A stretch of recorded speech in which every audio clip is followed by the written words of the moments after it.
Jump off that exhausting hamster wheel and into balanced living with Dr. Marissa. Promise you joy in the mystery.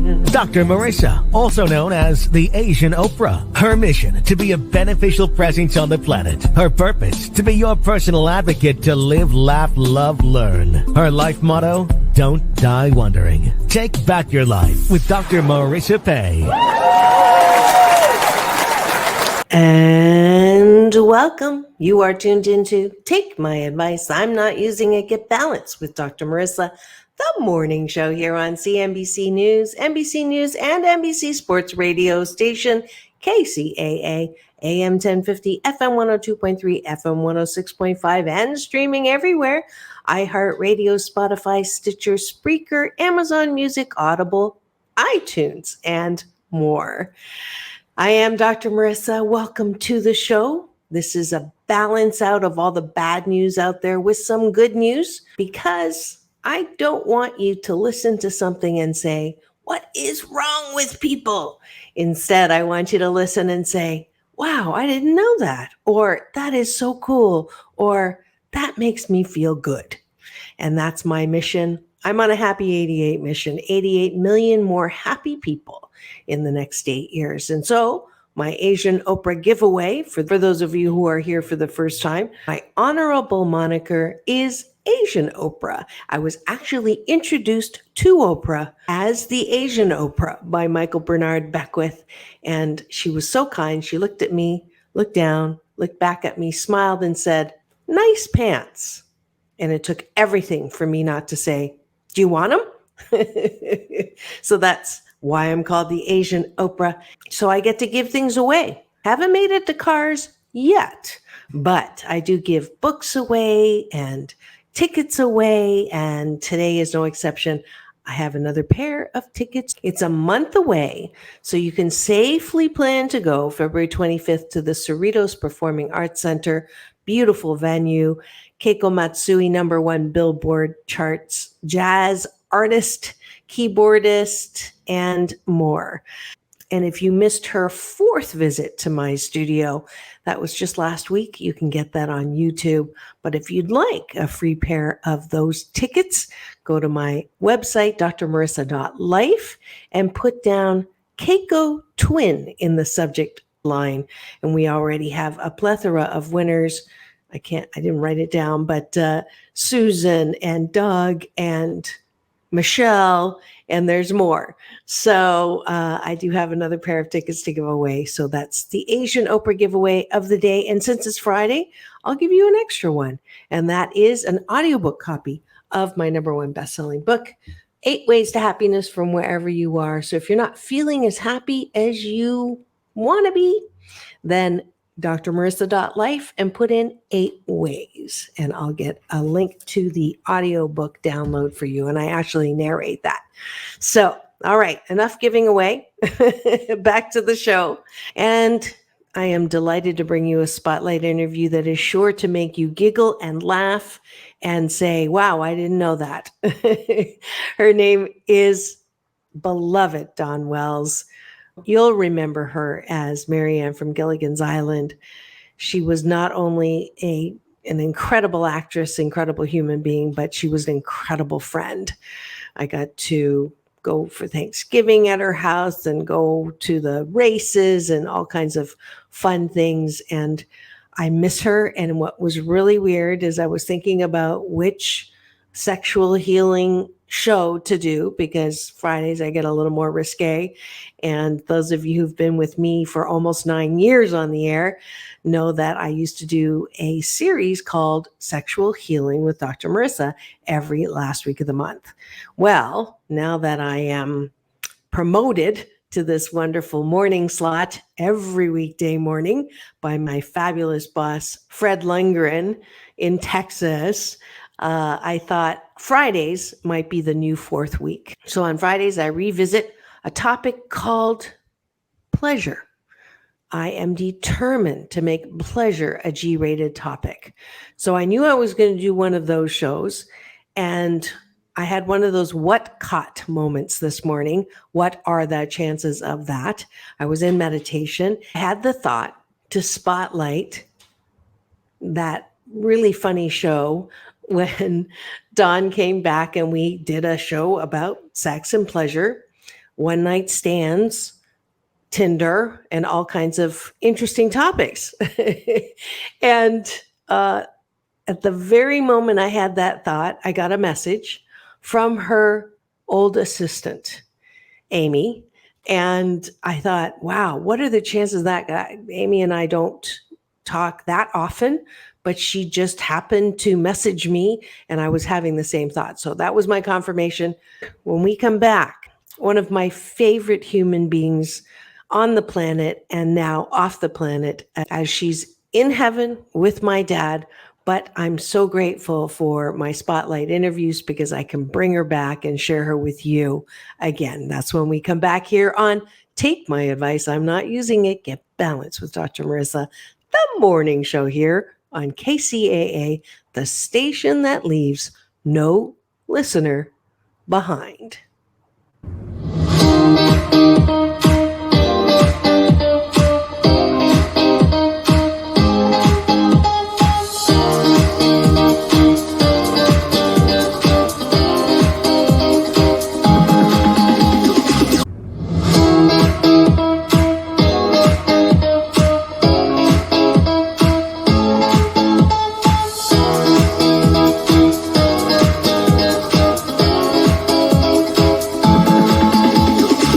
Take back your life with Dr. Marissa Pay. And we're back. You're tuned in to Take My Advice, I'm Not Using It. Get Balanced with Dr. Marissa, the morning show here on KCAA, NBC News Radio, AM 1050, FM 102.3, FM 106.5, and streaming everywhere, including my YouTube channel, where not only can you listen, you can watch and listen. And I have 626 shows for you to binge on in your car or wherever you are. You can download those and listen to them or listen and watch from YouTube. As well, you get my red carpet playlist, and I have lots of really interesting people there. The founder of UGG Boots, the founder of Priceline, New York Times bestsellers. I had the chairman of Barnes and Noble endorsing my book. I tricked him into doing that. So all of that's on my, the president of Mexico, President Fox. And of course, Halle Berry, John Travolta, and Quincy Jones. So make sure you free subscribe of that YouTube channel. We are only 6,000 away from 250,000 views. And as I have with many of my past guests, it's an occupational hazard. They come on as guests and they leave as friends and then come back over and over again. I think she was on my show 5 times. She would call, "It's time. I want to come on. Let's talk." And thank you, Amy, for having that synchronous thought. I'm going to have Amy on at some point to talk about what she misses about working with Dawn all those years. So without further ado, here is not just Sexual Healing with Dr. Marissa, but doing it with Dawn Wells, MaryAnn from Gilligan's Island. Enjoy. And it is the last week of the month. So if I say Marvin Gaye, it's a hint on what we're talking about today, and that is Sexual Healing with Dr. Marissa. And I have a special treat. We brought her back because she did so amazingly well with me. We're like little twins now, and I love her, and she says that she wanted to come back. So we have the beautiful, the talented, the amazing Dawn Wells from Gilligan's Island, MaryAnn. And today we're going to have a little fun on the air because we're not going to talk about Gilligan's Island so much this time. We are going to talk about sex. Can we talk about sex? Yes, in baby. front of all these people? My mother would be so proud. Yeah, I talk about, people go, "What's wrong? Why are you talking about sex on the air now?" And just a little background. Do you know that up to 80% of women in a few studies fake orgasms? And they, even now. So sex, I wanted to talk about sex and pleasure And the other reason is because many young women and older women, and myself included, when I take my clothes off, I don't go, woo, I go, ugh. And and this whole thing around body image and how we look and how comfortable we are. And nobody talks about the light side of sex. Right? It's sexual abuse or pornography or all of the very dark parts of sex. And so I said, you know what? I want to talk about the upside or the light side or the fun side. And I'm determined to make pleasure, which is one of the gifts of life. It's important. Okay. It's important to let it slide by and have nothing but negativity. Slide by. We're talking about lube. No, and it's okay. You know, I was talking to a mom yesterday, and she's like, "Oh, I can't talk to my kid about, he was talking about masturbating, and I didn't want to go there, and I didn't want to talk about it. Or he talked about making out with this girl, and I didn't want to talk about it." And it's like, we have to talk about it because we're the ones that are setting the okay standard. Yeah, where does he learn otherwise? Exactly, from his friends, yeah. right? Or porn. And so this is a show where every month we have one episode that we talk about sex, baby. Pretty hard to talk about sex with just 7 poor little people on that island, isn't it? We didn't have any at all. The censors wouldn't allow that. Well, no, we couldn't. There couldn't. Was no double bed. Cleavage covered, navel covered, no necking, no sex, no anything. I mean, in that day and age, and look where we've come or gone or whatever we want to call literally it. Come. Yeah. Yeah, literally. All right, so I'm going to give you a quiz. Uh-oh. Is there a right I or went wrong and answer? looked. There's, according to my sources, Kinsey Institute and a couple of other research sites, what do you think the average age a man loses his virginity is at? Today. 15. Close. 16.9. Oh, he grew up a little. He grew up a little. Yes. Oh, good. And females, slightly older. Slightly older at 17.4. 17.4. But not that much of a difference anymore. What was the man? 16.9 and 17.4. 17.4. So let's do a little reflection. So in those days, in Gilligan's Island's days, because I know a lot of people when they interview you, they ask you, so what's changed from that era? You know, when it was scandalous for you to wear the shorts, right? What would you say? Because I was kind of surprised at these numbers. I thought they had gotten younger with all the things that I hear about, sex in middle school and all of that stuff. But in my generation, my generation was older than your generation. In my generation, the big fear was pregnancy. There wasn't, the birth control pill was invented after we got on the island, and I do think that makes a big difference. If you weren't afraid of getting pregnant, that makes a huge difference. And then I think everything they're exposed to, everything they see, it seems to be okay. It doesn't seem to be a moral issue. It seems to be an emotional issue. Or do you feel that you have to do it to be popular? Right. All of those things, right? Kind of, pressured into sex. Yeah. Well, let's look at STDs. Oh yes. Okay. So because now, when I talk to teens, and I'm really grateful that I have a very open conversation with my daughter and her friends, her teenage friends, and we talk about sex and when you're ready and the pressure or not the pressure, the reputation. And it's not necessarily pregnancy now that there is a fear, which is a healthy fear. Because if they're not ready to raise a children, that's right. then it's STDs.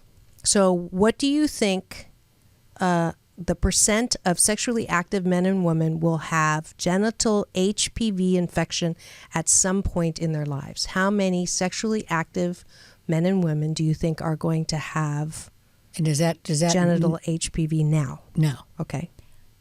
50%? Yeah. Wow. You're like right on. She was doing some guessing of my stats and she was right on. 50%. Yeah, it's 50%. So sexually transmitted diseases, not even talking about, HIV, it is a realistic concern, which is why I had that show. I had a condom researcher on here. Oh, you did? Yeah. And you discovered what with that? And I That's discovered that if we look at condoms as a pleasure tool, so it's not just a Prevention. So it's like it's better with latex is their code line or their motto that you can actually increase and enhance your pleasure with. Is that the truth? With a condom.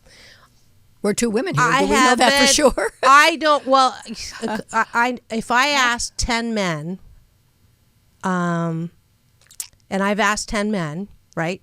Would you prefer whether to have sex with or without a condom? 10 out of 10 say without a condom. Right. But then if the realities of sexually transmitted disease and the realities of pregnancy and the realities of catching something that you can never get rid of are very high. That percentage is very important to pay attention to. Exactly. For sure. So the BS, the belief system that we're trying to move into is that pleasure, you can have pleasure from sex with a condom just as well. Yeah. So maybe, I don't know if that's ever going to happen. But here's the interesting thing that I didn't know. For me, this is when self-disclosure gets very embarrassing. But hey, I say we have to talk about it, so I'll start with me. So I thought that and I'm happily divorced. So I'm dating, I meet a guy, I want to go to that next level of sexual intimacy. My question used to be, when was the last time you got tested? Right? Right? Mm-hmm. Important knowledge. I just found out from the doctor that there are some things, what I just mentioned, HPV, that won't show up in a test for men. Did you know that? What is HPV then? So HPV is one of the leading. They're actually trying to inoculate. Is that the herpes? That is no. It's called human papillomavirus. Comes in both low and high risk forms. The low risk can cause genital warts and high risk can cause cervical and other cancers. In 90% of cases, the body immune system will fight off the disease within 2 years. So the good news is it could be curable. It's never curable though. They say that it can go into hiding or, but it can surface. But isn't there some kind of vaccination now? Now, for young women. For young women. I run a family foundation and we finance that. I mean, gave a grant so that the young girls that are kind of in trouble can take care of themselves. Exactly. Mm-hmm. So to get it before they start. Yes. But here's the issue is that even if I'm asking for a man to be tested and they say they're clean, they're really not. I mean, because they don't know if they're carrying this. Only the woman knows. You can't test it. You can't get a blood test and it shows up in a man? Not in a man. So you're just a carrier then? You're a carrier. Oh, I know. Wow. I know. So that means, my doctor's just like, it's just not an option. If you're sexually active and you have more than one partner, or if you have a partner that you're not married to, and it's a relationship, you have to use a condom. So that's why it becomes even more important that it's better with latex. Yes, that's right. I guess right? So, for sure. Right? Yes. But that does lead me to another, how many different kinds of orgasms do you think you can have? You mean male and female, or just everybody in general? Total it all up, 432. Female kinds. And I had... I'd say 3. 11. What? What have you been hiding me from? Wait a minute, let's talk. Turn off this machine. I grew up with a very, very puritanical mom. My parents were divorced, and they were friends. Mm-hmm. And I had 2 families that loved me. My father lived in Las Vegas with my stepmother. My mother and I lived in Reno, so I didn't have the interaction as much with my father as I did with my mother. Mm-hmm. And my mother, I'm sure, was so concerned that, my gosh, I'm raising a daughter alone and she could get pregnant and all those things back in my generation. Right.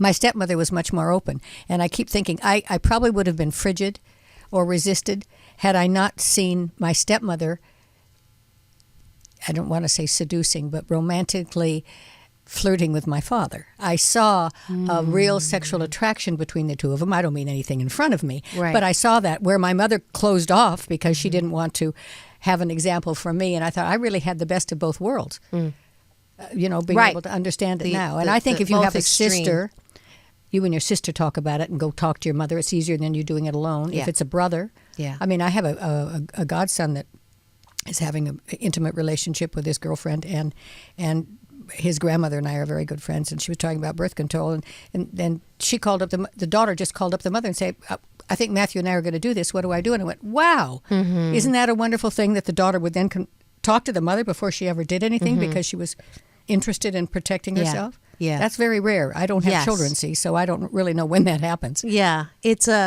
well, you know, when I was doing the research and I saw that average age, it was like, okay, I have a 15-year-old and a 17-year-old, and I'm grateful that we've already talked about all that. Yes. You know, so they know it's not about the act of sex; it's about what happens after you have sex. Did you know, when you have sex, it's not just the act, and It's you not just that actually moment. have consequences, but you also have positive things, but you also have, the bonding experience, and that women have more of that oxytocin bonding experience than men do. So really be careful. The first one that you do, if he's a jerk, you're going to have a real problem because you're Yes. going to get codependent because you're going to excuse everything he does. So, when to have sex, they know what I say about when to have sex. I was watching one of the House of Thorns or one of those, the Borgias, and all about that history and all about popes having children and all about mistresses and the children are watching their fathers with their mistresses. Everything was so out in the open. Everything was discussed. I don't know what time did we all close the doors. Right. At what time. Right. And now we're opening them slowly. Well, but it was closed for the whole Victorian era. It was closed completely. Well, religion did not help. The fact that it's a sin didn't help. You want to talk about why. That's definitely one of the reasons. And this isn't about religion, though. This is about, it's a Self-worth. God-given, or if you're not religious, it's a birthright of humanity, and it's not just about procreating, it's truly a source of pleasure. And we are given that. We all have that possibility, so it isn't wrong. And I really believe that when we can get the conversation so open and comfortable, then there's going to be decrease in sexual abuse. I really believe that part of that whole sub-dark culture is because we can't talk about it openly, and so you're forced to go into. Well, then let me ask you a question. Then, is there a real different thought process in the male than the female? Yeah. You see, the male says, "I don't have any children," so Yes. the male says, "It's my right. I Yeah. desire this," Yeah. and the woman is trying to please. Well, how far do you go to try to please? If you're trying to hang on to him, if you think he's playing around, all those complicated things that happen, and a lot of it, the root is sexuality. Yeah. And there are people that say, like I had a David Beck, the author of They Say What, and he's a sex ed teacher as well as a science teacher in the school system, had both of my girls, and he said that, for boys, that's just a primary thing. You can't change it. Men just want to have sex. That's it. That's right. That's They're born their with number. that. Yeah. That's their number one. And then I'll have men that will come back, and I'm not going to identify any in the room, who will say that's not necessarily true. Yeah, we want to have sex, but we also want to have a relationship, that bonding experience as well. So I don't know. I go back and forth on that. I can definitely say that I think men have a normally, when they're young, a higher sex drive than the girls. And then that might reverse, because I read this LA Times article when I first got divorced, and it was called The Seasoned Woman. And it was talking about, the midlife crisis, or, married or not, when they bloom and they find a guy that turns their pilot light on. That's a good expression, yeah. Isn't it? And I found one, and it was just like this most amazing feeling of, oh my God, this is what the big deal is. This is why there's songs written about it, or this is why guys really like it. It really is a source of pleasure. Now you know why she's one of my favorite people. And I think at that interview, she was 76. I don't know if she actually said it on that show, but there's more where that came from. So don't go away. When we come back, we'll have the rest of that interview with Dawn Wells and pleasure, because I'm determined to make it a G-rated topic. Here on Take My Advice, I'm Not Using It, Get Balanced with Dr. Marissa, the morning show here on KCAA, the station that leaves no listener behind.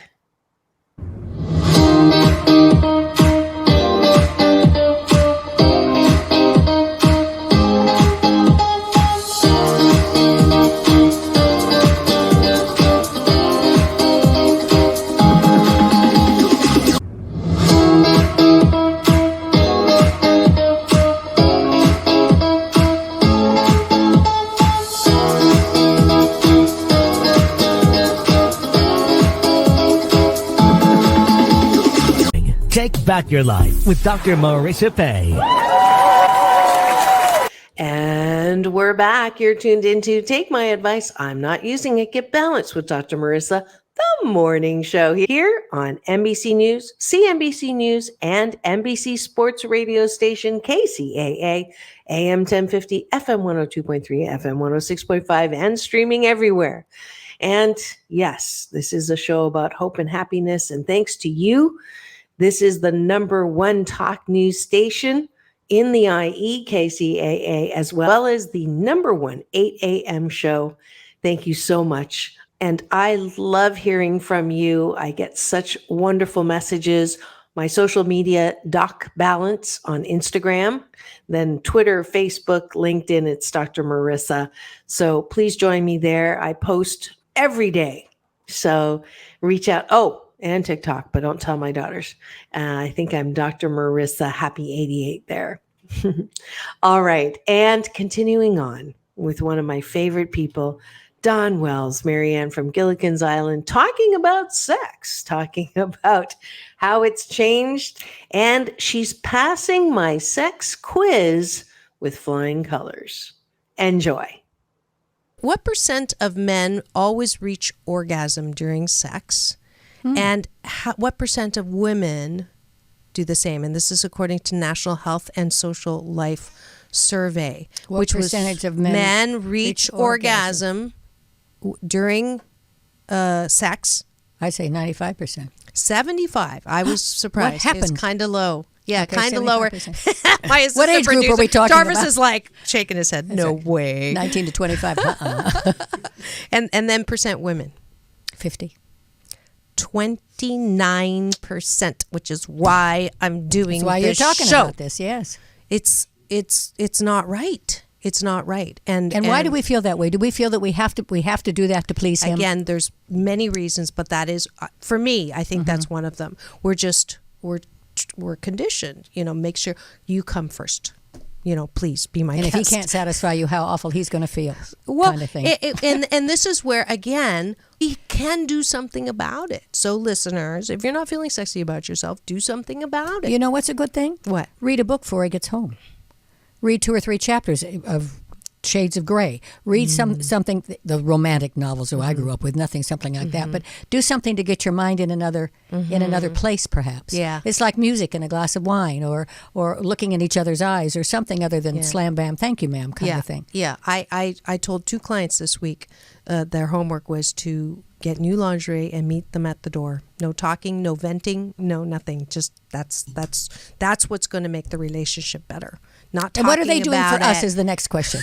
Are they answering the door in their loincloth when we go over there? Well, I don't know if I like the loincloth. That was I'll tell you, my first sexual picture at 18, my friends took me to a nudist colony, and the first sight, they had a blindfold, not 50 Shades, but just so I would know where they were kidnapping me.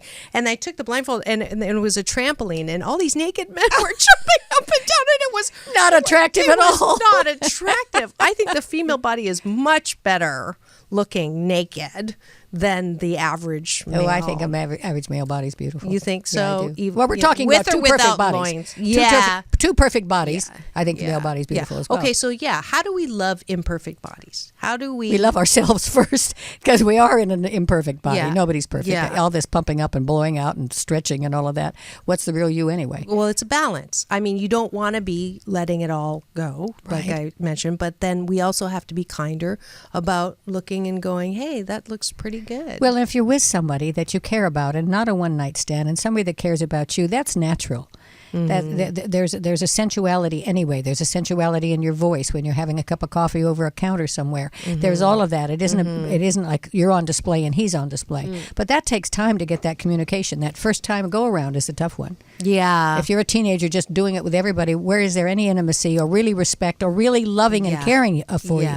Yeah. There's definitely a difference between intimacy and sex, and then friends with benefit sex. It's a completely different thing. Friends with benefits of sex, though, could you then just be friends with everybody, and every time you look at him, he's just my hooking up guy? I mean, that's interesting. I know, it is. What happens afterwards? And I'm where you were. Yeah. I'm where you were totally. But it was like, if I wait for a relationship. Okay, I see what you're saying. It's over. It's over. It's a long time. I mean, it was like 40. Oh, sorry. Yeah, we're adjusting you so we can see your beautiful. Oh, you were wearing a headband. A veil would be better. But let's go to your book. You wrote a book because I know you sort of talk. Yeah. I want to It's know a guide what you to say in life. the book. What would MaryAnn do? Okay. And it's if you're raising a teenage kid, girl or boy today. There are things that you know are going to happen. You can't stick your head in the sand. There are things that are still important to you as a teenage kid. Do you finish the job? If you fail at it, try again. Is it not nice to be polite rather than rude, etc.? And then it's respecting who you are. And I don't get into the sexuality necessarily in the book, but I think if you have a good, healthy sense of yourself, even no matter what your mother says to you, I think that you're preserving the inside of you. You don't sob and cry and tell everybody everything you feel about everything, do you? No. It's only your special. It's only your special friends. Yes. Well, that should be the special man you take to bed that takes that part of you away. So the book is trying to live in today's world a little bit. We're all at odds. I mean, every time you turn on the television, it's scary what's happening. Yeah. So it's kind of about how to get along in the life today, where we're all in our rooms doing little things on the computer, and somebody can say something to you that can break your heart, and they didn't mean to because it wasn't handled with please or sweetie or something along the way. And it's a very difficult time you have kids, and it's a very difficult time to maneuver, I think. Yeah. I had both, actually. I had my daughter and her best friend on the air, and it was just wonderful. Were they open with you about it? They were very open. I asked them specifically, when should you have sex? And they said not during high school. They're not emotionally ready. And I was like, fabulous. Fabulous. Thank you, God. Yeah. Okay, sex partners. How many sex partners do women have between 20 and 59 in their lifetime? You mean it's over at 59? No, but in this study, a National Center for Health Statistics, how many average sex partners, or what's the average number? How many average sex partners? They're all average, aren't they? Was there anybody that was definitely supreme? I don't think so. Or below average. Well, when I have to put this in, I'm going to probably learn to regret this, but this is a horrible thing to say. But do you know what a dicky-do is? No. Because when you were talking about you don't go to bed with a guy who's heavier than you or has... No, that I outweigh or his hair is longer than mine. Okay. So a dicky-do, and we were talking about body size, a dicky-do is when the guy's stomach protrudes out more than his dicky-do. Oh, well, that could be a requirement. What about the girls? It's called a booby-do. The booby-do, okay. Boo-booby-do. So that's what we're trying not to go for, and we want to get to the best that we can be on the looks. But if you do have an average body, I have an average body. I have to do the work to look in the mirror and go, yeah, of course we do. I look okay. We do. Because and moisturizer and taking care of yourself and all of that makes you feel better about yourself. Oh, I told people that you have not had cosmetic, and no, they were I haven't. very impressed. And I told them, that it scares me. But I think it shouldn't scare you. I think attitude. Oh, I do too. Mental attitude is absolutely is the difference. And when I'm not going to go there. So average sex partners, I was going to say something about ginger, but we're going to be nice. So average sex partners during lifetime. Average number of sex partners during the lifetime for women. For women. How many? 21 to 59? 20 to 59. 20 to 59. 4? Oh, gosh. Right on? She's like right on, right, Jarvis? Jeez, how are you? And I specifically did not give you these questions ahead of time. So 4, and men? 14.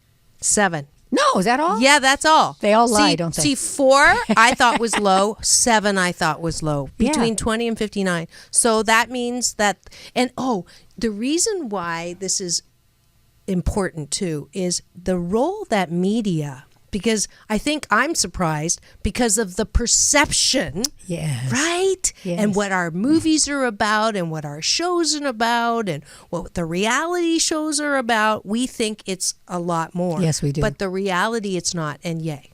That's right? good. That's very good. That's good, right? Are social diseases on the decline? Well, I only had that one statistic Yeah, I about. wonder. That's I would interesting. have to go. We'll do a Probably. follow-up. Yeah. And we'll have all these why questions from you. Oh, my gosh.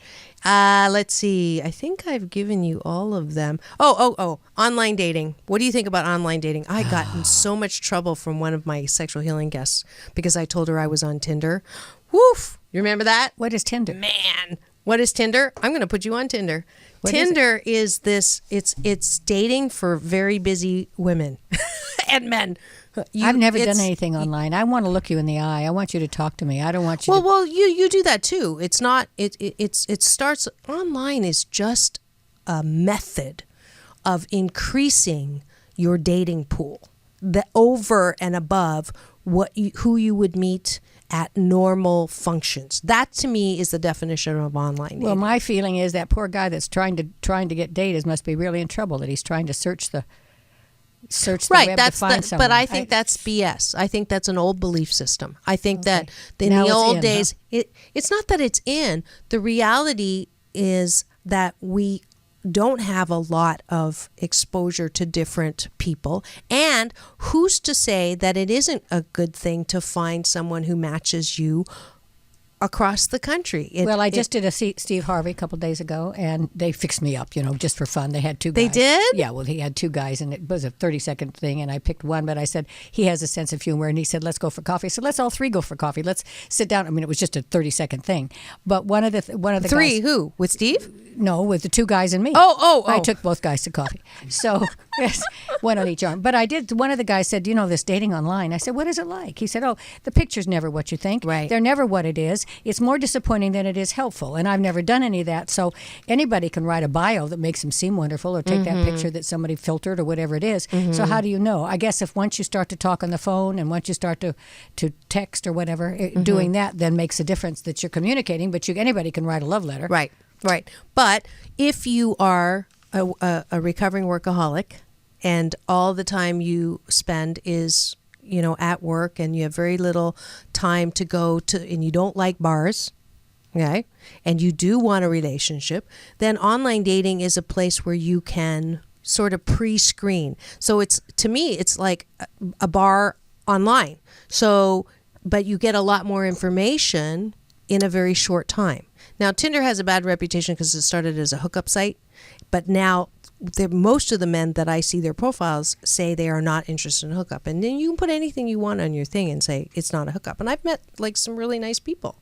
Nothing, magical. I guess I'm nervous about that. I guess. Yeah, that's okay. People can think of reasons to get to you, but and maybe they it's can't because get you. Because they I can't have get you. kind of a name, I suppose. Right, you're Just different. To You're see different. What she's like. And by the way, I have pre-screened about 50 men. After the last show, I did have people, email and Facebook message and send me stuff, and I didn't get the feel that any one of them were going to be dangerous. Yeah. That no, I didn't get anyone that looked like they might be a match because I think that I have to get to know more now that you only have two criteria around hair and about. Well, that's it. He can be an SOB for all I'm concerned, but he just got to make sure. No, that's interesting because I've never done that. Yeah, but it is that what you mentioned last time about the crush. They see you as MaryAnn. But then I think they treat me well. You see, I don't think they'd be abusive to me or over the top because of the kind of crush. Yeah. The crush on Ginger was she's hot and I'd like her on my arm. Right. She might have trouble. I don't think I would. Well, maybe now, but I don't think I would. Yeah. I think there's a respect that comes with MaryAnn, and that goes with raising your children too. Yeah. If you feel good about yourself, you're not giving it away. And along with that one, when you feel good about yourself and you all the cliches around, well, you have to love yourself first, and there's searching for Mr. Good Bar and like the one, where's my soulmate, and I found that all of those things don't make you feel good. That when we had a caller say, I just don't think that it's my time this lifetime. I don't think I'm going to meet someone special in this lifetime. And I said, with that attitude, you definitely won't. And I'll tell you what's worked for me.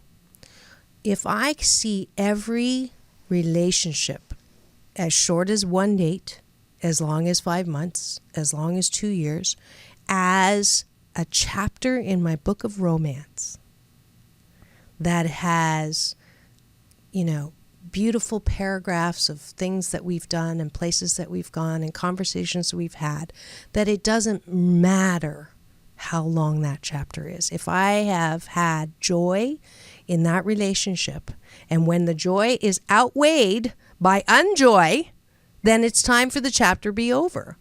But I agree with that, but but how a lot of times things have to be gone through. There's a crisis in the family, or there's a crisis in a marriage, or something that you have to kind of stick through it. Right. Sometimes. Right. And love and attraction are two separate things. True. Well, okay. Well, I mean, I think love is deep. I mean, if you fell in love with somebody that then became handicapped and couldn't do anything, that love would still be there, and idolizing him would still be there. Your sexuality might be down the drain, or if you just have sexuality, then that's out the window anyway. I mean, it's a combination, and I think we're all looking for love or a partnership. I think maybe not. I think some people might be better off just single and living their own life. Well, if you don't get along with yourself, then you probably should be by yourself. Because you're probably not going to be that fun with anyone else either. But I believe that there's many, many, many, many, many people to love. And I do too. And I believe that it is another gift of life to have a relationship with someone. And romance is something, and I've said this millions of times, I'm sorry, listeners, if I'm repeating, but it's not something you can get from your friends. It's not something you can get from your family. It's in a separate category. And it's so important. It is so important to feel like a woman, and romance does that. Yeah, absolutely. So that's why the online dating, or the Tinder, whatever it is, it's just about, creating that flow. Now, there is a downside to that, because it's that kid in the candy jar syndrome. So, first sign of trouble, on to the next. I'm not doing that extreme. It is, you have to cultivate, like you said, beyond the attraction. Is there something that's going to hold you more than? And in that, I will have to say, if you do have sex without a relationship, you don't have that. No, you don't. No, and then it becomes not carnal is such a loaded mechanical word. It's just kind of mechanical. It's satisfy an urge, and so what? So you are definitely not into meaningless sex. Not at all. I am on the fence. I've never before I was where you were when I started sexual healing was last February. So I've been doing this. This is my 12th. Coming up will be my 12th. So I have moved to, not to say that I'm pro meaningless sex, but I'm not con meaningless sex. Not negating it completely. Not negating it. Friends, what is that? With fringe benefits. Friends with benefits. Yeah, it does have something. I'm not quite sure. I'm still on the fence. But what I think is, if you start giving your body, that's a horrible description, but once you've given yourself to someone, it's an intimacy you can't replace. And if that person isn't what you thought they were, or doesn't treat you well, there's a little self-loathing that happens with that. What how did I pick that? Why didn't I see through that? I mean, you can't help that, I guess, and I guess men are the same way. Right, but that goes back to, when do you have sex? I mean, you meet someone, and sex is one of those areas you have to be compatible that way. So you cannot wait forever, right? Because if you get along and you have these conversations for 4 hours and everything's wonderful, and then you meet them and you have sex and sex is horrible, that's a deal breaker. Part of it. Yeah. Right? Yeah. Right? Yeah. So it becomes this, it's an interesting, gray area. It sure is. It sure is. Yeah. But more will be revealed. I don't know. I know. What we still have to. We'll do research on that. I will load. What's Tinder. my assignment? I'm gonna load Tinder on your phone. I don't know what that is. It gives you a profile of some guy? Well, no. It it does. It gives you a picture, and it tells you how many miles away they are. I should be like getting Tinder to How many to miles do away? an In other words, ad. I don't want to date somebody in Riverside. I just want to date somebody in Studio City or something. Yeah, and then they pull the description from Facebook. Oh. So you can even change it. But they'll just say they dated MaryAnn. Is they're really searching out to what Dawn Wells is really like? I don't know. Yeah. I mean, she is MaryAnn, but not completely MaryAnn. Yeah, let's That's an talk interesting about that thing. for a second, because this comes up with a lot of people who are known in Hollywood, right? So Alex Baldwin being the most angry example of that. It's like, how do you want to be recognized, and then at some point you don't want to be recognized. Well, then then be a ditch digger. I mean, you can't help it. If you're in the Right. movies, people are going to recognize you. You can't walk with a mask over your face. Right. But you don't want to be dated just for who you are, just the name of who you are. Right. So you alluded last time that because you're MaryAnn and people are attracted to you, men are attracted to you, but they're attracted to MaryAnn. How do you and you made a comment earlier before we got on the air about something like, but I want it as Dawn, not as MaryAnn, right? Yeah. So it sounds like, is it a love-hate relationship? No, it isn't at all. There's Okay. there's more. Excuse me. That's okay. There's I have more another depth. There's more depth to Dawn Wells than there is to MaryAnn. And the people who are attracted to MaryAnn are attracted to the wonderful surface characteristics, which she's kind and loving and cute and cheerful and all of that. There's a deeper side of Dawn Wells than that. I am very much a MaryAnn. I'm very positive. I'm very optimistic. I'm very much a partner. I'm all of that. But there's a deeper side. And for somebody to really love me, you got to understand that I go away for 6 weeks and I do a play, or that I could be kissing somebody on stage, or that the things that are not typical housewife, But the same thing, I don't want a man that isn't working and just comes home and lets me support them either. Right. We all have our values and what we look for. And I find now that I'm older, I mean, it's very interesting to see the younger men that ask me out. And is it just because they want to say I was on Dawn Wells' arm, or is it that crush coming? And they're all gentlemen. I've never had anybody do anything disrespectful to me at all. And that's because I didn't play that big sex symbol. I played your sister or your best friend or your first date. Then that makes a difference. There's a respect there, which thank goodness that's nice. What's the youngest guy you've ever dated? Probably 20 years younger than I am. 20 years younger? Yeah. I had a 19-year-old buy me a beer. Oh, well, I probably have done that a couple times too, but but not with... Not date. No, not date. Yeah. I dated a 29-year-old that I... And did you have something in common? Well, not really. I mean, well, he was attracted to me. Yeah. And so he was very persistent. And when I finally said yes, and we went out for dinner, and he said, I've always been attracted to older women. And I said, I'm thinking to myself, that's not how I want to be seen. Well, but anyways, but this that's is the why I don't want to be a cougar. I don't like the term cougar. But I said, so how does it feel dating Mrs. Robinson? And he says, who's Mrs. Robinson? Oh, God, of course. That was it. That was it. Well, I wouldn't be against that, but I don't know that you'd fall in love with that. But Yeah. I certainly don't want a man with as I said to Steve Harvey, don't bring me somebody with a walker. Yeah. Forget Right. telling you how old I am. Yeah. Don't bring somebody that's my age that isn't with it. Well, I just got the signal. Time to go away? I had time to go away. I mean, this was like 5 minutes. I know. It's like being with your best buddy. I know. There's so much more to talk about. So we'll have you back again. I know that. And we might even make the regular Make show the leap. happen. I know. Yeah. It'd be kind of cool. Yeah, it would. So any last words about sex and romance? Just respect yourself. Nothing bad's going to happen if you care about you. Beautiful. Give your heart. Beautiful. Thank you. Thank you. And that was Dawn Wells, much more than MaryAnn from Gilligan's Island. And that's the end of a wonderful visit with Dawn Wells. I'm so grateful that I have had that interview. I can show it, I can share it with you, and you can enjoy her. Those of you who have not met her, or the young ones who don't really know her, go and look up Gilligan's Island. It was a wonderful hit show that brought lots of laughter and smiles when I was growing up. And what a blessing it is to have known her. And I know she's in heaven now with my dad, smiling and loving and cheering us on on the other side. And that's it for show number 627. This is Dr. Marissa reporting live from my living room, reminding you that it is all about balance. Peace in, peace out, world peace through inner peace. Now go forth and multiply the pleasure that you are, and have the best weekend ever.